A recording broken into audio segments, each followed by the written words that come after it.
Yeah. You gotta work.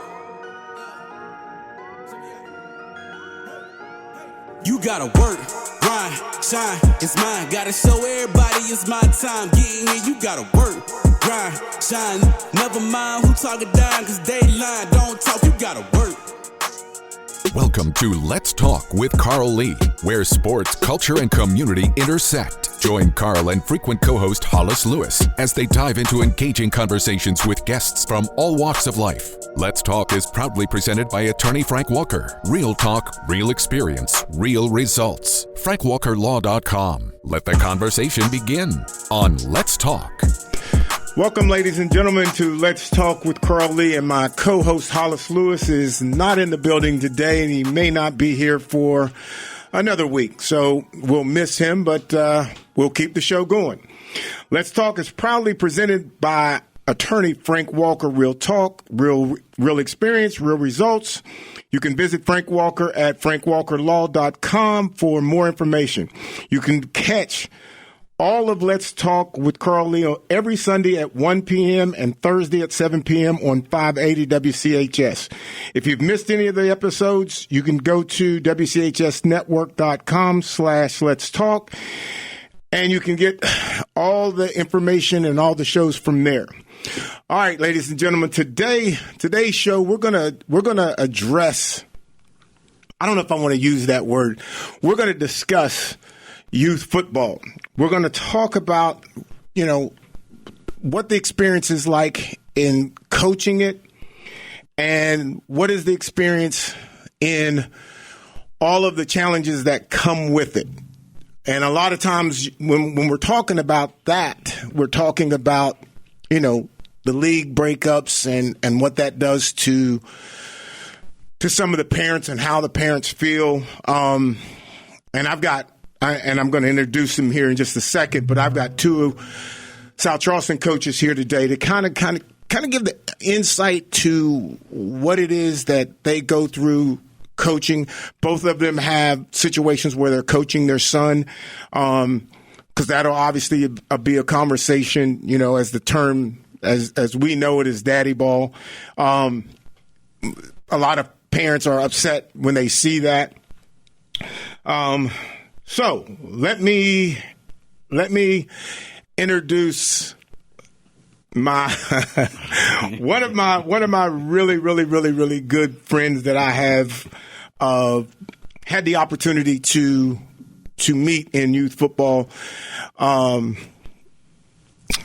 Mr. Kinder, and what makes this relationship really struggle is that he is a diehard Packer fan, and I don't know if I've ever actually asked you, how did you become a Packer fan? I want to ask you that. All right, so I was about 7 years old whenever I become a Green Bay fan. We were sitting in my living room watching the Green Bay game, and I'm pretty sure it was a Thanksgiving game against the Detroit Lions. And we intercepted a ball, and they formed a circle. You notice that you're saying we. Yeah. Okay. I am a Packer. So, okay.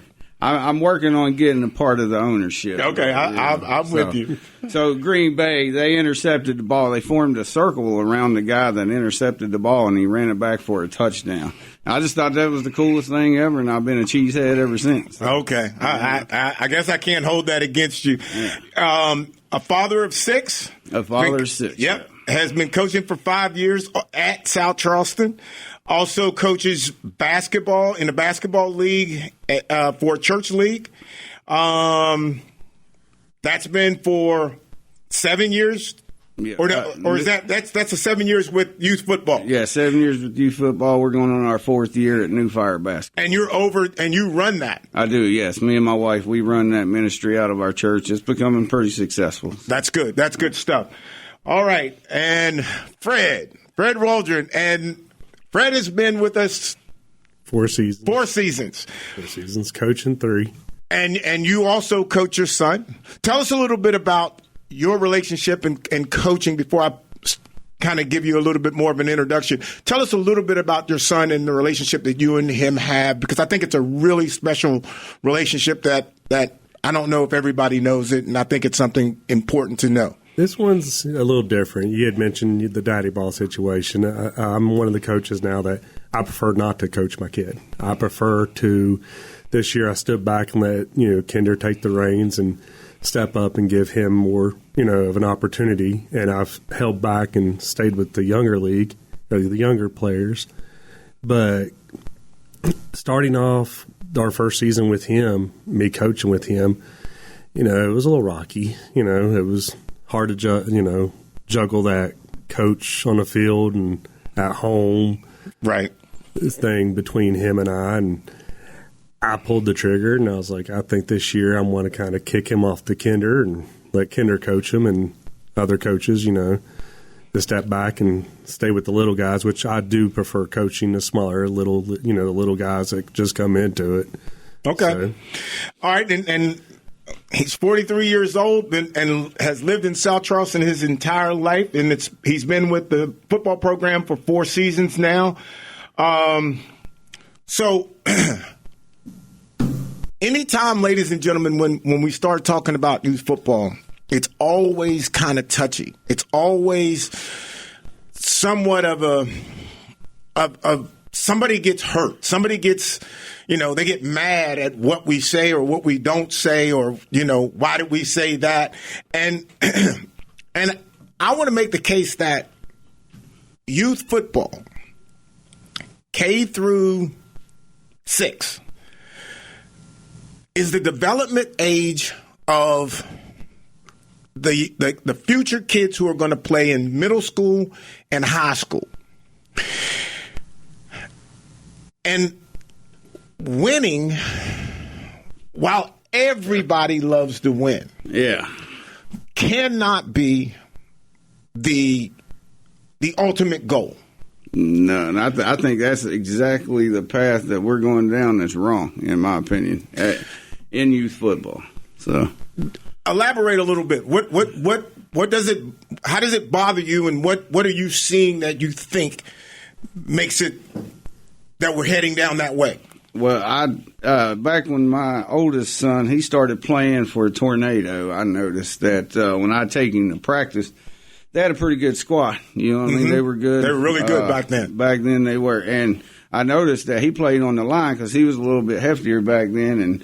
And they never once in 6 weeks showed the linemen how to block, showed them anything. They focused mainly on their running backs and getting them out on the edge and scoring. And they were good at it. But, they never taught the kids anything right. And you can still see that today with, everybody's talking about, well, we beat down this team 42-0. We beat this team 30-0.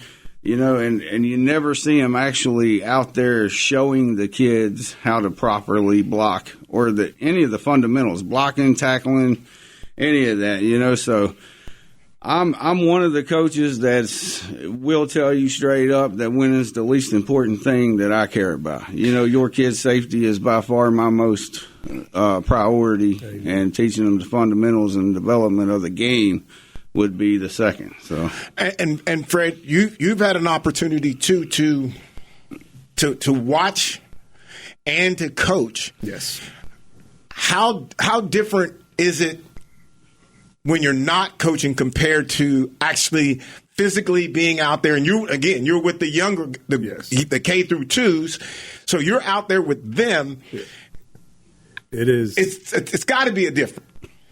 Well, I'm open-minded. When we first put Tanner into football, my first season, I got to watch Kinder. It's Kinder's reason why I am in football, in coaching in football. He pulled me in the last bit of the season that we were parents and, supporting our kids and the players. When I was there, I had already some experience at that, dealing with it, teaching kids and stuff was my previous place of employment. Knowing that, hey, it's tough. It's you got to be out there and understand what they're going through. Every coach is different, but there's, pretty much only one group of parents for those players. And, when you step out on the field, it is a complete different ball game when you're coming to coaching the kids. I mean, everybody thinks we can go out there and just tell this kid this, and they get it that moment. or tell this kid not to do this, and they'll stop that moment. You know, it's a big difference between being a parent and being a coach. I had asked one of the gentlemen from our that comes to our practice a bunch, and I asked him, about the possibility would he be willing to coach, and he responded. He said, "No, I just don't think I could do it." And when I hear that, I think parents, and I think if you've got a kid, if you've got a young kid, and all of a sudden you want to take on, for us, maybe 15 or 18 kids, all in and around that same age, that's a challenge, because you're trying to get these kids to actually to pay attention. Unlike the classroom, like yesterday, when we took a break, when the younger kids took the break, and maybe your team was out there too, they're grabbing stuff, they're swinging stuff and hitting each other. They have fun anytime other than when they're locked into the idea of actually participating in a drill.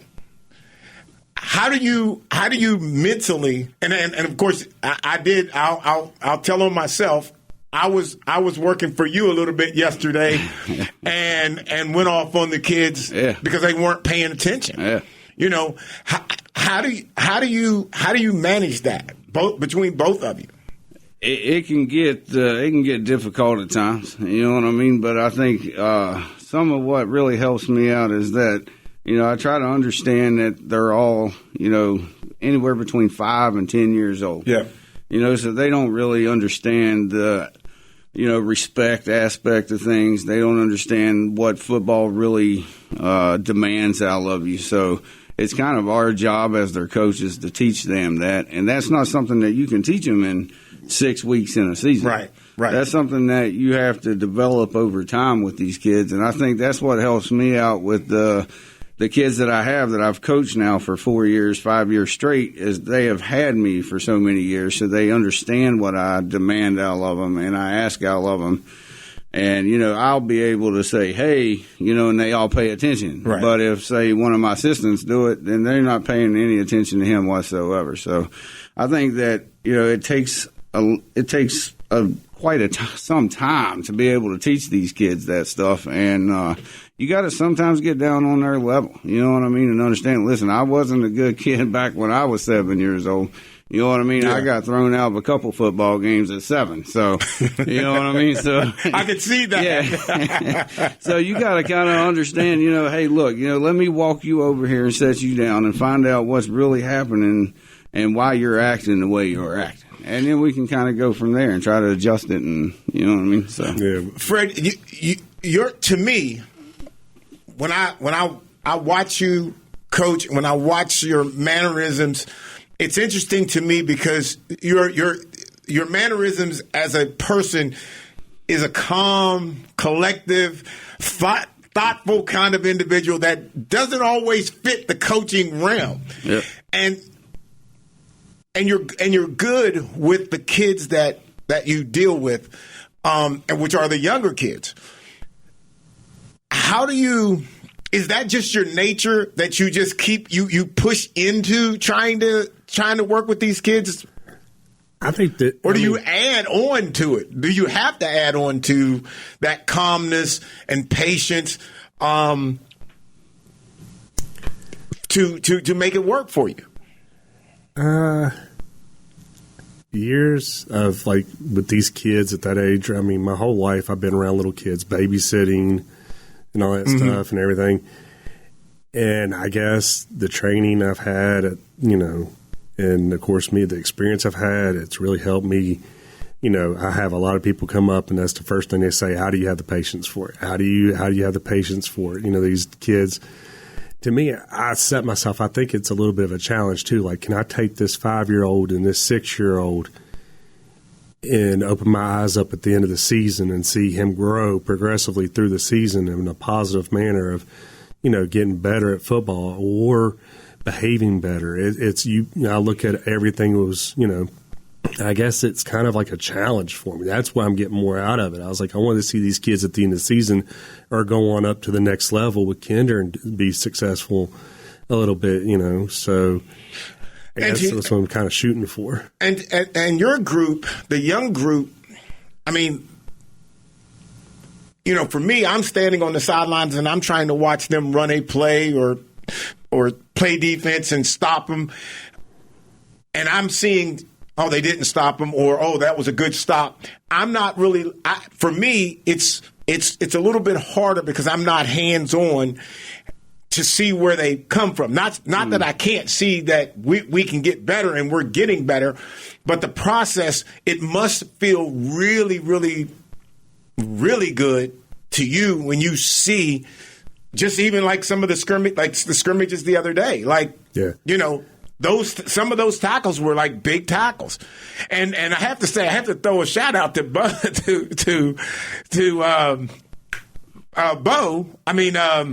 Isaiah? No. Gosh. Bear. Yes, I got to throw a shout out to Bear because Boo-boo. I'm telling you, this young kid gave us, for the last couple of years, as no interest, like he had no interest whatsoever to really be out there. Yeah. Mom is a great mom. Yeah. And a stern mom. And so once you start, you're finishing. Mm-hmm.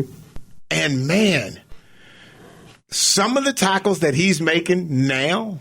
And now and everybody knows what a middle linebacker is. Yeah. And I think you all had him at middle linebacker. So you're talking about a kid who has gone from, like, is he even going to, what's he doing out there? Like, there's no reason for him to even be out there. To a middle linebacker who is making tackles. Like, in that scrimmage against St. Albans, he's like making solid tackles. He made some pretty solid tackles at the Bear too. He did very well there. Mm.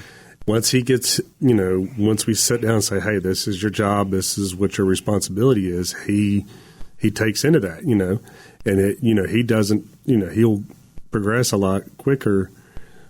To me, I notice, like, just pulling him for a second and say, hey, come back here for a second, let me talk to you. And then he goes right back out there and he does it, and he catches on fairly quickly on what he needs to do. Yeah, and this is the same kid that was doing front flips on the 5-yard line all last season. Yeah. I mean, and that's just some that isn't. I'm telling you, because you can't see it, you're just listening to us and assuming that we're telling you the truth. It's amazing to me as a player, as a former player who's been around football. When you see that kid 2 years ago, 3 years ago. You're saying, I don't think he's second. Yeah. Like, I don't think that he's going to be that kid. Like he's, it's going to be tough on mom because, he just doesn't have it.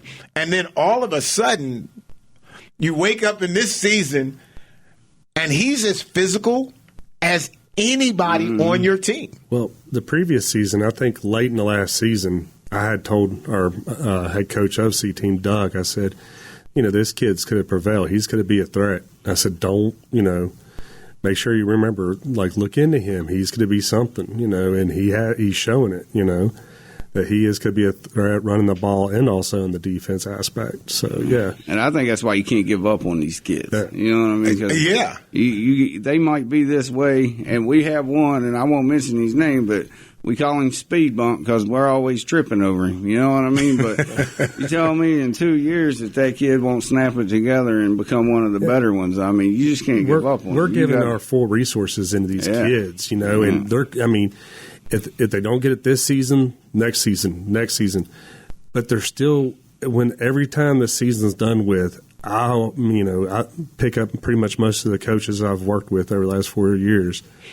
That we're walking away that these kids have severely learned and gained something somehow out of that season of being with our program, being coached by us, and being part of a team and a family. That's one thing I've looked at too. Like, hey, if they made 2 sacks, if they made 2 touchdowns, or if they, the goals they set themselves. They'll set goals for them. We'll come up and tell them, like, hey, do you think next practice, man, let's try to go this practice and do this. And we have a kid that, is really struggling to pay attention. You guys know who that kid is. Pay attention. That's a good 60% of our C team. But we got one. We got stands out. One that stands out. And my hat's off to Mom. Yeah. Because she's not giving up on him. And I'm let me just justify this. This conversation right here is about the good of youth football. Yeah. It's the things that you don't see on Sunday. It's the things that you don't necessarily see if you're not at practice. And sometimes even if you come to practice and you see it, you think it's something else. Yeah. This is the good in the coaches who coach and the parents who are dedicated to getting their kid there every day and even to the point of I'm not letting him quit. Yeah. Mom gets him out there. He was ducking a drill. Mm-hmm. And Mom was the one who caught it. Yeah. And she comes out on the field and gets on him and tells him, no, you're going to be part of this tackling drill. Yeah. And now he came up and asked to get into the scrimmage the other day. Yeah, that's awesome. And you know what? He even knocked the kid down. He even got a pancake coming off the line. And that my hat's off to you guys and the people who don't know youth football or never really paid or like it or think it's anything. I'm telling you, these coaches, not just my coaches here in the studio, South Charleston, but all these guys that are out there and women who are out there on the field with these kids, some have great talent already. Some you really have to work at. And my hat's off to it, and I think it's worth having this conversation about it. Because if not, I think we fail to point this out to the parents. And I'm hoping that, we'll let all the parents know that this was our conversation so that they can come and hear us saying how proud we are of these kids and what is actually happening, because I think my hat's off to the coaches again. I mean, you guys are I'm not overly hands-on. I don't typically get out there unless, there's an issue. I try to now Kayvon Cutler now he's becoming the coach on every team. Yeah. Which hats off to him. Right. Yeah. He loves it. Yeah, that's all right. He gets excited when they do something and he does his muscle, his flex when they do their chest bump. Yeah, chest bump. They love it. And what I appreciate when I'm watching it, I can appreciate the enjoyment of the coaches, appreciating the success and the growth of these young kids. And I want us to win. I don't want by any stretch. I don't want anybody to think that I'm not interested in winning. Right. But I'm telling you that the reality of what I see in the coaches, I can appreciate and have to respect it, and so my hat's off to you guys and our parents specifically, because I know we have these types of parents. Not saying nobody else doesn't, but we have some parents that are really wanting you to be on their kids. They don't mind you being on their kid. They're telling you to get on them. Yeah. And that sometimes is hard to find. Yeah, because a lot of times it's not that way. It's the opposite. Exactly. All right, so ladies and gentlemen, we're going to take a quick break, and we'll be right back. Let's Talk with Carl Lee is presented by attorney Frank Walker. Real talk, real experience, real results. FrankWalkerLaw.com. comment on episodes, ask Carl and Hollis questions, or suggest topics at our Facebook page. Search for Let's Talk with Carl Lee, and remember to like the page to become part of the conversation. Let's face it, bad things happen to good people. Seriously injured in a car accident, trucking accident, or even wrongfully arrested. Life happens, and when it happens to you, you will need sound legal advice and aggressive representation. That's when you call attorney Frank Walker at 304-413-0179. That's 304-413-0179. Lock it in your phone, text it to a friend. 304-413-0179. Or visit online at attorneyfrankwalker.com. Find previous episodes of Let's Talk at WCHSnetwork.com/Let's Talk. This is Let's Talk with Carl Lee. Now, back to the conversation. All right, ladies and gentlemen, we're back, and I want to give another shout out to Frank Walker Law. Real talk, real experience, real results. For more information, you can go to frankwalkerlaw.com. All right, let's shift gears just a little bit here, and let's, I don't know if I want to say the ugly, let's go to the ugly side of it. Yeah, well, there's a lot more to talk about on that side. There's a lot. I've tried my best to try to understand the power where the power comes from in our leagues when we're in charge. Yeah. And I'll say this out loud and as serious as I could possibly be. Youth football, and I don't know what you guys are going to think when I say this, but I will have you express your thoughts and views on it. Youth football has to have oversight.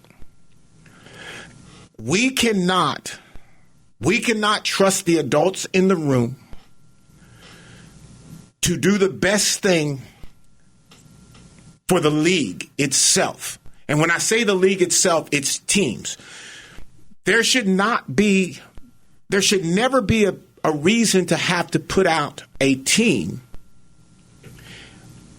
out of a league. No, I agree 100%. What should happen is if I'm the president and I act a fool, I say something, do something, ban me and put the pressure on the city of South Charleston to put somebody else in. But don't, because everybody, what do we hear? Everybody's talking about is what? It's for the kids. Yeah. We got to do this for the kids. All about the kids. Well, you can't get you hurt the kids when you get the adults. Yeah. Tell me what South Charleston has done to be out of any league. I'm not talking specifically. We have not broken any rules. We have not done anything. We've not had one violation. We've had one coach thrown out of a game 3 years ago, and that was just because he cussed. And that's all we've done in the 5 years that I've been present at South Charleston. So, and Fred, do you? I haven't seen us present ourselves in a negative manner towards any other program out there that we should be just like, voted off the boat. Sorry, you're done. Let's assume that if Charleston had done something, don't go after the kids. Yeah, it's not their fault. It's not their. Yeah. The only reason that a whole team or a whole city should be banned from a league is if you deemed it unsafe to go to that place and play a game of football. Absolutely. Right? And there's not a city in this state that you can deem unsafe to go play a game of college football. Youth football. Yeah. So it's. And you've got Dunbar playing out into the Huntington League. Yeah, they're driving 45 minutes to an hour to play. Yes. We're driving 45 minutes to an hour to play. When we got 3 teams in our county, in our area, 10 minutes away. 10 minutes away. It makes no sense. And it amazes me that the political realm doesn't want to touch it. So I'll touch it. Somebody has to touch this, and somebody has to, because if this dies out, if I stop talking about it, then it's going to be okay. And let me explain how this process works, how they can put a team out, or how they put teams out.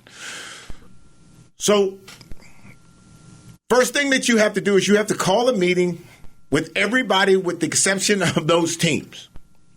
Okay? Which I deem unfair to begin with. Which is makes no sense. Yeah, you should have a right to defend yourself if somebody's got something to say about you. You know, So they vote in the president and the whole board. And the board is made up of coaches, which are presidents or just presidents of the teams that are in the league. So we were not South Hills, St. Albans, Dunbar, and us and Charleston were not invited to a meeting at one point. There had to have been a meeting to create a new league with all these different teams. Now, whether or not these teams all agreed or not, it ultimately, at the end of the day, they said, okay, these teams are not going to be in. Then they decided that they would allow us 20 minutes to make a case why we should be in. After that took place, they took South Charleston. They took St. Albans and South Hills. Okay, we're left out. Us, Dunbar, and Charleston. Yeah. I don't care what the reasoning. I don't care what the reasoning is. What it was. What bothers me is the kids that you are leaving out. You don't have to like me. Yeah. I don't have to like you. That's correct. But you're coaching, and if you're not doing anything bad, I just can't just say, well, you know what, I don't like him, I'm going to get rid of him. That makes no sense to me. And ladies and gentlemen, I'm harping on this, and I'll get everybody else's opinion here, but understand that when they do these things, they are hurting kids. We have kids not playing because the parents are sick and tired of going through this. They don't want to travel when we have all these teams in the valley. It makes no sense. It makes no sense. You know, and we appreciate the league that we're in. Absolutely. No, without any question. But why are we there? Why are we? The name of the league is Ohio River Valley. And that ain't us. That ain't us. Working all valley. Yeah, working all valley. Don't know. Yeah, so that's kind of how I see it. How do you guys feel? How do you guys address this in your own mind? Well, you stated that you don't care what the reasoning is, but I'm going to fight you back on it. I do care. I think that it is you should have to tell us the reason that we can't get in there. You can't just go and say, well, we're not accepting you, and we don't have to tell you why. For one, I think that's a coward's way of doing things, and you know how I am. I'm just going to tell you the way I feel, and I just feel like they're taking the coward's way out of it. There's got to be an underlying reason why you did it, and you should have to come out with that reason why you did it and who's involved. It makes no sense to me how you can form a league. And, I'm even going to say that South Charleston's the good kid that sits in the corner and doesn't even bother no one because we haven't in the 5 years that I've been here. No. So why are you keeping them out? You know what I mean? And I feel like they should have to explain that. And I think the community should get behind us and force them to kind of say that. I do agree. I do agree with that. And I would like to think that, all the teams that are in should ask the question or be able to say what we did. Yeah. Because it's somebody us today, you tomorrow. They had to tell these other people something. Yeah. I would hope. Yeah, anyway. I'm sure one guy didn't make the decision. Yes, right? Somebody had to agree because there had to be a vote. Fred. Yeah, I agree with Kinder. You can't sit here and pick 3 teams and just automatically say no and take two other teams and not come out and say why. And, we're coaches. We're sports programs. What are we? I mean, we're supposed to be role models. I mean, it can balance out. Like, look at yourselves. Like, instead of just saying no, like, we don't tell players no. You can't play for us. We don't like you. No, we're gonna like to see. We'll either stand up and help with you, work with you, or anything like that. But just coming straight out and saying three teams, no, sorry. When you had already allowed two other teams, and I felt there was some, I wish I had a good word to say, not like closed door communication between the two teams and the other three teams, because I just felt like, oh, come on in, but I felt we were more restricted than we were told no. Yeah, we didn't even, it was just a straight no. Yeah. There was no, you can't. Because, we had asked after the meeting, and after they had let St. Albans and South Hills in, we asked whether or not, would you reconsider, try to get us in. And there was literally no response. And again, I'm not trying to put anything on South Hills at all.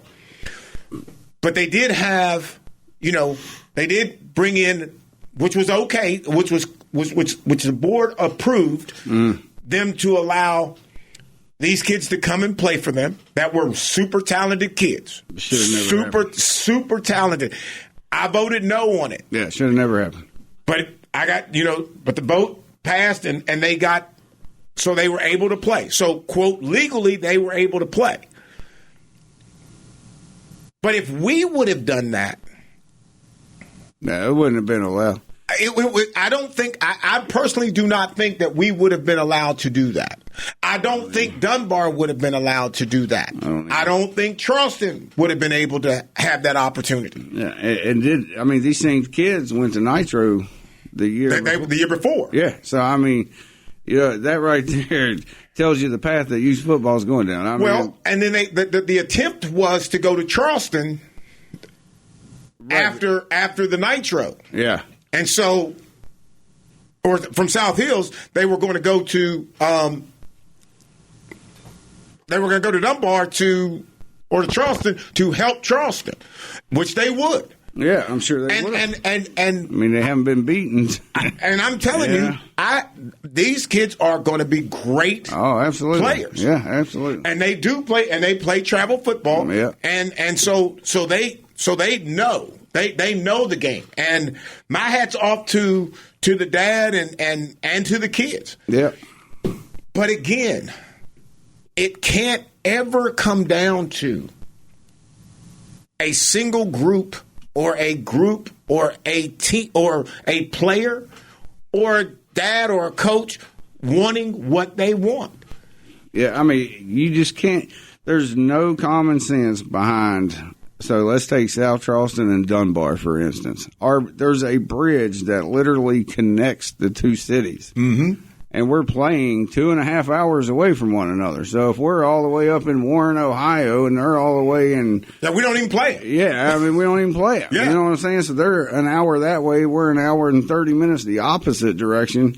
So we got a bridge that connects the two teams that's playing 2.5 hours away. And the kids go to the same school. Same school at Bridgeview. Yeah. So, you can't... There's no rational reasoning behind that whatsoever. And I've talked to some different people. I've been on the phone with a couple of different people. And just to be aware, I'm still in dialogue, okay? I'm not done with it. But I've talked to a number of people who just, they say, oh, man, that's wrong. And let's be clear. Let's give them a benefit of the doubt. So in the bylaws, what they did was what you put is something that is specific to two teams. We're grant funded. The city of South Charleston, we don't charge our kids all the time. We don't, we're city funded. We have a budget, and I know that's That's unfortunate for a lot of teams who don't have it, and it's a blessing to us. Thank goodness for our mayor. Yeah. Okay. I mean, it's awesome. And so having had that opportunity, right, to be city funded, now works against us because now you put in the bylaw that you cannot be city funded. I mean, come on, we're the only city funded team around here. So. Charleston goes out, and anybody who's tried to write a grant will tell you that ain't easy. Okay, that ain't easy. Charleston goes out, gets a grant. They're super excited because now they can buy safer helmets, safer shoulder pads, all of that, nice uniforms. And in the bylaws, you can't be grant funded. So is that not targeted? And how then do you sure it is. How then do like communities that have low income parents, how do they afford helmets and shoulder pads, cleats and pants and jerseys and all that kind of stuff? They can't. It's hard to do it at any household right Yes. now. You know what I mean? So why would you punish a child because he doesn't have to fork out that money? It makes no sense to me. You know, I mean, it's not like we're recruiting kids from out of state because we're a city-funded team. You know what I mean? But as a coach, I love Charleston's okay with me, but as a coach, there are rivals. You know what I'm saying? Yeah. So, we want to play them. Right. But if you look at that team, they have 2 or 3 different color helmets. You know what I'm saying? Because they don't have the finances to buy all the same helmets. Now, why does it hurt your feelings that they got a grant so they can have the same color helmets on every kid? Now, I don't understand how that keeps you out of the league. I'm like you. I don't want this to be like a dig on Charleston at all. No. But they've called. We've provided shoulder pads. We've provided helmets. Sure. Why? And you should. Because we should. Yeah. If we have them, why shouldn't we? Absolutely. It comes down. Safety comes first, and I mean, if we reach out and help other teams and help other programs, or we reach out to help for support to make sure that we are providing safety for the kids first, this shouldn't be punished. Shouldn't be, frowned upon. That's a praise report. You know what I mean? Yeah, that's awesome. Yeah, because I'm thinking we're never going to wear those gray pants that we used to wear. No. I'm thinking about just letting Charleston, if they want them, because we're not using them. Yeah. And then we've got a ton of helmets that we're never going to go back to. They can possibly even get them painted if they wanted. Still going to be cheaper than buying them. It's going to be cheaper than buying them. So we're set up in a system to where we're trying to be helpful to programs, even if we can't beat them. Yeah. I will one day. Yeah. We'll hopefully we can get there. We can get there. We'll get there. But we want to. Again, when we say we're about all the kids, we show that. Yeah, absolutely. And it's not just Charleston. I mean, if Dunbar or Nitro or somebody else, if somebody asked, they needed it, you get it. We would try to we would do anything we could to try to help them. Fred, I think you had something. Well, I was going to say also it goes into you don't have enough kids. We might be able to reach out and, send you some kids or stuff like that. But you mentioned, I was like, I'll never forget, we had the issue with my son with the helmet and all that stuff. And I remember our first season, you really made sure that safety came first. Yeah. And some of these teams we played that year, sadly, as a parent, I looked out there and saw some of these kids, I'm not going to name which teams, they were out there on the field with helmets that they looked like little bobbleheads. They weren't even fitting correctly. Right. Yeah. And being able to have that resource to get them stuff, the safety equipment properly fitted and all that, and if, reaching out and helping one another and stuff like that, that's really is a positive thing and shouldn't be frowned upon, Right. Or voted against, And you guys know, I'll sit in the equipment room, no matter how hot it is, or the concession, and I'll fit helmets and shoulder pads as long as it takes. And I'm not trying to rush you through. Yeah. I'm trying to make sure that everything is fitting. And it's what's crazy about that, though. I've seen a couple helmets. I'm like, gosh, I must have missed that one. You know, those are the ones that I put on. Maybe I blame you, I think, and Fred, that's a valid point. I think at the end of the day, youth football has to be about it. It has to be about safety, and it has to be. But before we can get to safety, we have to get participation. Yeah. And the way you get participation is you make it as easy as possible. Absolutely. Mm-hmm. And you don't have the drama. Because parents don't want, they already know they got to bring their kids to practice almost every day. They got to take them to games every day or on the weekend, on a Sunday. Don't add any more drama to the mix. Because as soon as you start talking about, okay, we're not in the league. And how many times did you hear that we were going to have to go 3 or 4 hours? The lovely rumors that flew for 2 months of playing 4.5 hours, going up there every practice, going up there. Yeah, somebody even said, we were going to practice. We practice. We go practice in Ohio. I just, it's still affecting us. I just recently talked to a parent of a previous player that we have not seen, and within 30 seconds of that conversation, that's the first thing it was is I can't travel. Yeah. I can't travel. Yeah. Here's a very talented kid, has a good future in youth football that they really need, because some of these kids out there today, they don't have the opportunity, and you take somebody that that has a family household that's not right in the valley, that could be just outside the valley. The kids don't have much of a social life. I hope that's the best word I can say, much of a social life. And here's a chance that, we're providing an easy access, and then we provide it, but then we have to tell them, sorry, you got to drive an hour and a half away, stuff like that. And that's tough. When things here locally, it'd be more easier for these families to get these kids to these games and be able to fill numbers because I think we weren't just hurting on that either. I heard rumors one of the other teams was hurting, because the parents just don't want to drive an hour and a half away or an hour. Yeah, there's several teams that are suffering, and I think our first week of practice showed the consequences from it. You know what I mean? And I think you're right, and I think that everybody's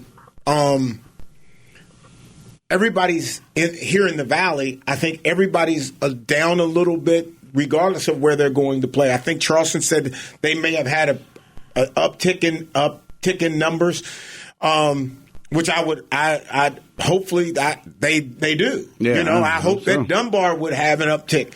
I know for us, our parents and everything that we do in the city of South Charleston is usually in the city of South Charleston. You know what I'm saying? Like, we got our own basketball league, we got a baseball league, and we got our fields and all that. And I'm not bragging. I'm making the case that that's a good thing for our kids.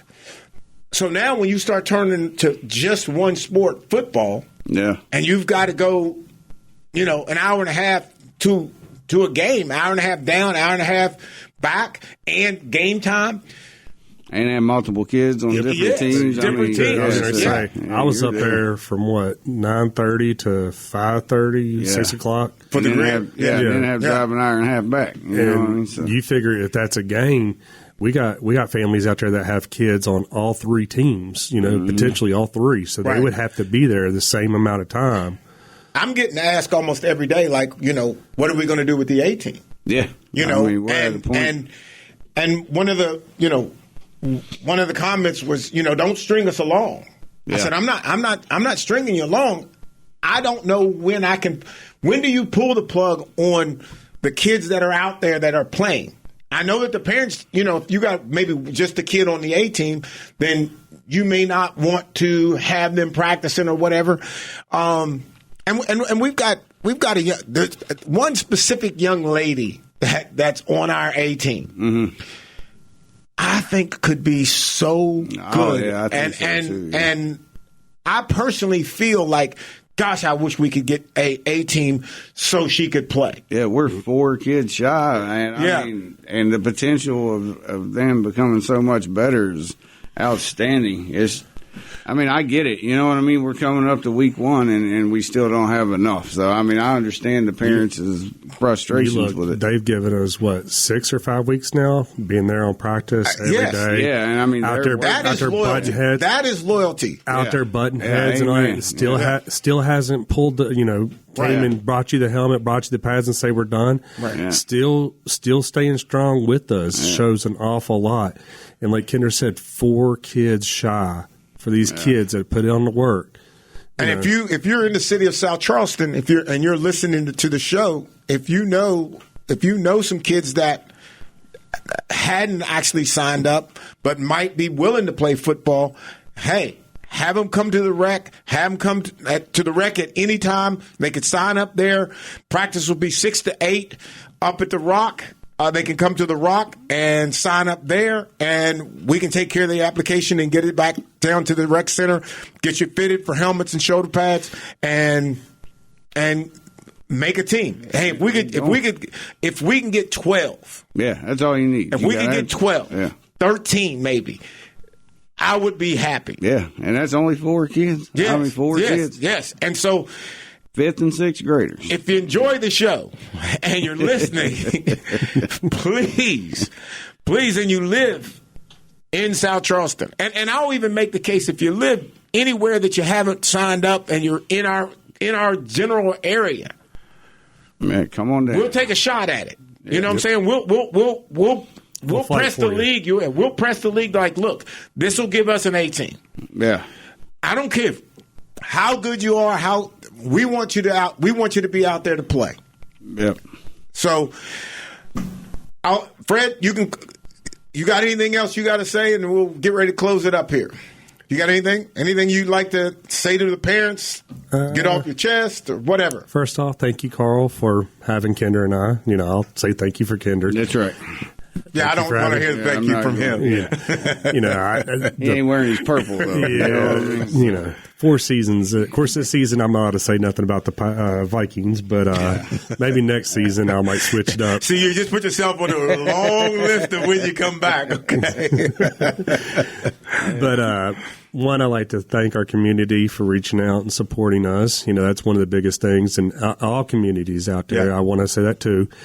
If you're listening, if you don't have a kid that's in sports out there, you can still reach out and support them by, maybe reaching out and asking when our schedules are, and, going to a game or two. It's just, help support these programs, because, these programs, we need football to continue. We need sport to continue. So, one, I like to say thank you to all the, people out there supporting our city and everything. Parents out there, thank you, for allowing us to give your kids an opportunity to go out there and play football, thank you for allowing us to coach your kids and all that stuff. And, we're going to do all we can for them and be there for them. And, and we look, we got a game coming up Sunday. Let's go out there and, let's play some football Sunday. So, game time. Yeah. Game time Sunday. Yeah. Sunday. Kinder, what do you got? Well, I just would like to say, we need to go back to taking the pride that comes with your communities. Take for instance, South Charleston is where we started. We lived in South Charleston 5 years ago, and we came and played for South Charleston football.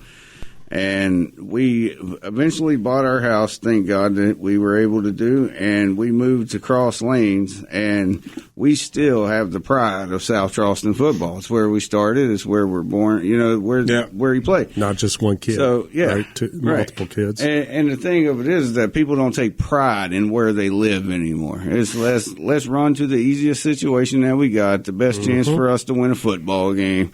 Let's run there, take our kid there.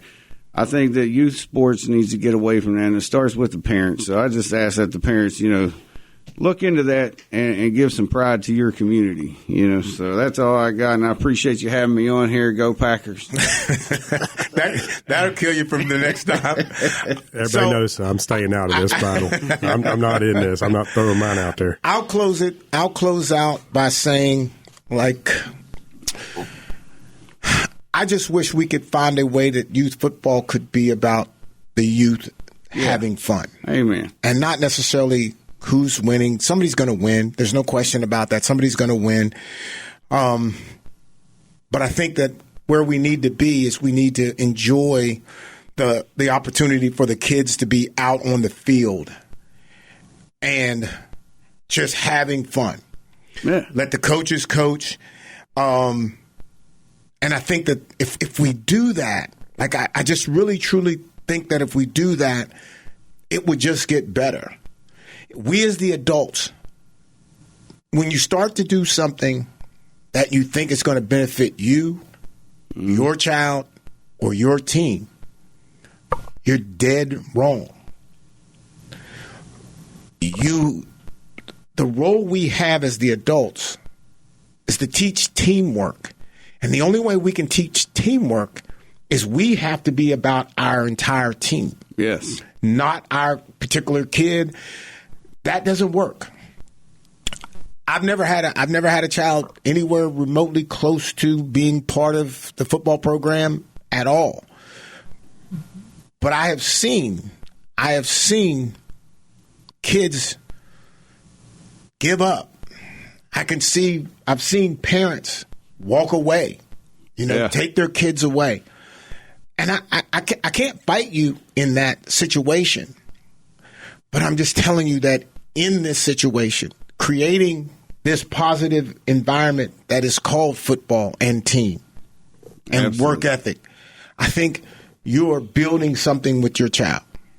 And I agree with that 100%. So that's all I got. And gentlemen, I do appreciate you all coming here. Absolutely. And taking your time out and having a conversation with me. And I'd like to also thank Frank Walker for being my sponsor. And we're going to get out of here. So we'll see you again next week.